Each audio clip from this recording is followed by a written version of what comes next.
මට පුදුමේ තියෙන්නේ ඇඳුම් සල්ලි දීලා අරගෙන හෙළුවෙන් යන අය ඉන්නවා. සල්ලි දීලා ඇඳුම අරන් ඇඳුම ඇඳගෙන හෙළුවෙන් යන අය නැද්ද රටේ? මට කියන්න නැද්ද ඉන්නවද?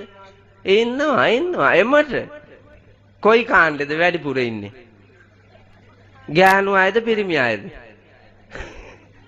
අපේ හඳුන්නේ ගෑනු අයම අනුමත කරනවා ගෑනු අය කියලා.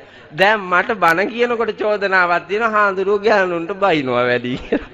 ඈඹලම් වැරදි කරන මිනිහට බයිනවා මිසක් මේ නිකරුණේ ඉන්න මිනිසුන්ට බැලලා ඇති වැඩේ. දඬුවම් ලැබෙන්නේ වැරදි කරන අයට. නින්දා අපහාස එන්නේ වැරදි කරන අයට.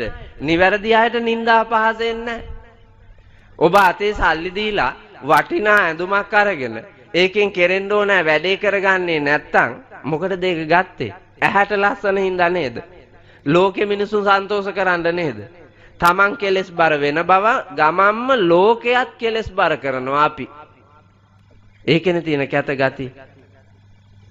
සතරංගලක් පහලට පය අරපන්නේ එතන සිටන් ඉහළට සලු පළඳින්නේ දෙතන මඩල ඉඟ පෙකනිය වහපන්නේ කුලේ වැටෙයි දැනගෙන කල්ලරපන්නේ.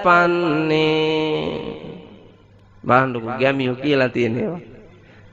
කුලේ වැටෙයි දැනගෙන කල්ලරපන්නේ. මොකද්ද කුලේ?